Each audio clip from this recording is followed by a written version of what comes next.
Creo que mucha gente me ha conocido aquí en Puebla porque los medios me habían bautizado como narcofuncionaria. Una declaración falsa y fabricada es la que me incrimina en hechos delictivos que yo no he cometido. Es una sola persona y con una sola declaración de manera injusta se libra una orden de aprehensión en mi contra, lo que originó que por 3 años y medio anduviera yo peregrinando y sola, perdiendo familia, perdiendo el contacto con mis hijos, perdiendo propiedades, perdiendo mi trabajo y mi manera de vivir. Yo tuve problemas a partir del cambio de procurador. Obviamente no me querían en la institución. ¿Quién estaba como procurador? El licenciado Archundia.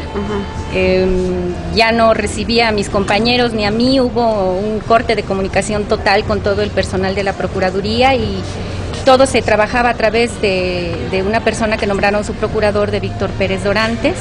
Él era el que manejaba prácticamente la institución y cualquier cosa que se quisiera atender era con él.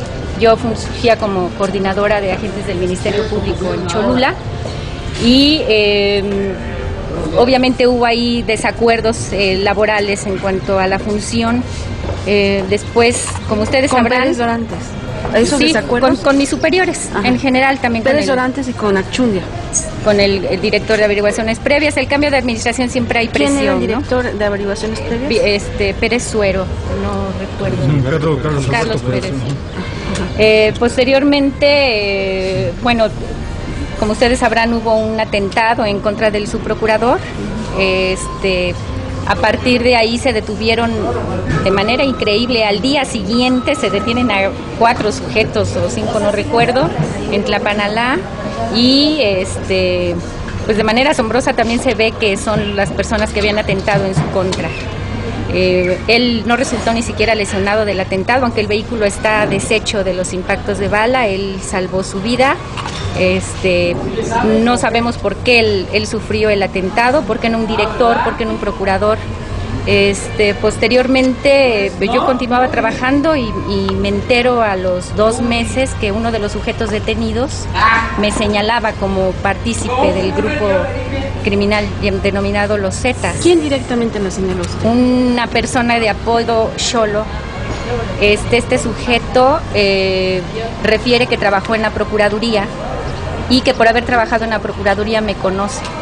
Yo no lo conocía y ustedes saben que son muchos las personas que laboramos en la institución y es imposible conocernos unos a otros, sobre todo de ministerios públicos a policía judicial. ¿Usted era agente ministerial entonces? No, yo era coordinadora de agentes del No, el sujeto que le incriminó era agente ministerial. En ese tiempo policía judicial, que así se denominaban. Él refiere que me conocía y que por el simple hecho de conocerme él me invita a participar en su grupo delictivo. Yo no entiendo cómo alguien que por simple hecho de conocer se atreva a exponer un caso tan delicado invitando a participar en actos de esa naturaleza. Dice que yo le dije que lo iba a pensar y que le di 2 números telefónicos y los recita en su declaración, o sea que se memorizó mis números de manera increíble y no son mis números. O sea, él da un número celular y un número de mi casa. Otra cosa ilógica, yo no hubiera dado el número de mi domicilio particular. Lo recita y yo comprobé ante el juez cuando promoví el amparo que esos teléfonos no son míos, pero no le importó a la autoridad. También refiere que fue a mi oficina. No describe nunca mis características físicas, no describe nunca cómo es la oficina.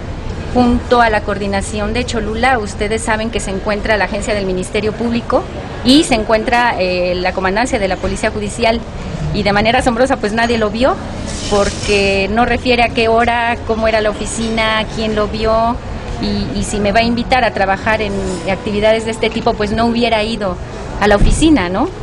Después refiere que me llevó, cuando yo acepté supuestamente, dice que me vuelve a marcar y yo le dije que sí y que me lleva en un portafolios 50,000 pesos. Entonces pone la palabra portafolios de manera adecuada para causar impacto y que la gente diga qué barbaridad, no le llevaron 50,000 pesos, cuando todos sabemos que no se requiere de un portafolios para llevar 50,000 pesos. También este sujeto dice que lo hizo porque la Diedo estaba trabajando duro, así expresa, de manera textual, la Diedo está trabajando duro contra los narcomenudistas. Y yo digo, utiliza el término adecuado, narcomenudistas, ante la competencia estatal, ante la Diedo. Entonces se ve que estaba leccionado, se ve que alguien estaba escribiendo esa declaración.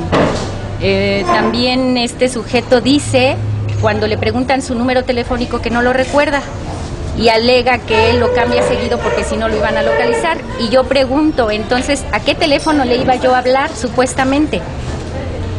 Cuando él dice que me invitan a participar con ellos, supuestamente yo iba a decirle de los operativos de la Diedo. Esa era su invitación nada más. Y yo no entiendo qué tan importante pudiera ser el operativo de una dirección a nivel estatal cuando el delito es del orden federal. Y cuando todos en la Procuraduría sabían que las actividades que realizaba la Diedo únicamente las sabía el propio director, en ese tiempo Pérez Dorantes y posteriormente el licenciado Paco Ávila. Nadie más que ellos y el procurador sabían de lo que la Diedo hacía.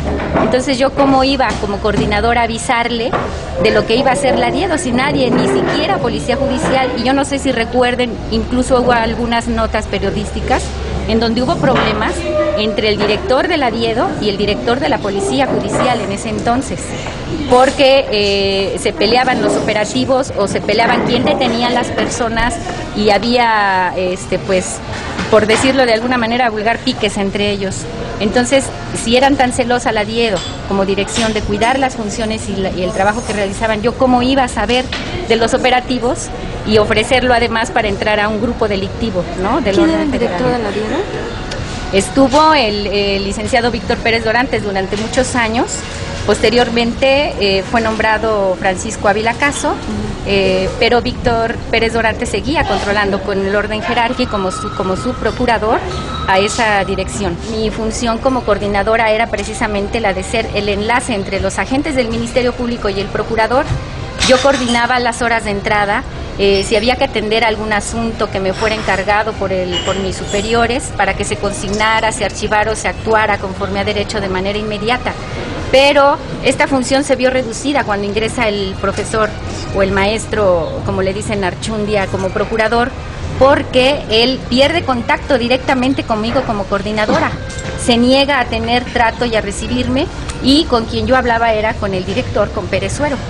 Oiga, usted es perseguida, usted es perseguida, ¿durante cuánto tiempo? Empezó en el año 2008, a partir del atentado de Pérez Dorantes, que yo ignoraba siquiera que hubiera un señalamiento en mi contra. Yo únicamente veía cómo el subprocurador hablaba con compañeros, ministerios públicos, y se volteaban a verme, pero yo pensaba que era por los problemas laborales que había, porque no les gustaba cómo trabajaba yo, o no lo sé, pero yo veo que me veían mis compañeros de manera rara, y ya mucho después, aproximadamente a los 3 meses, en el mes de septiembre, octubre más o menos, sale una nota periodística, y es como yo me entero que uno de estos sujetos me estaba señalando a mí.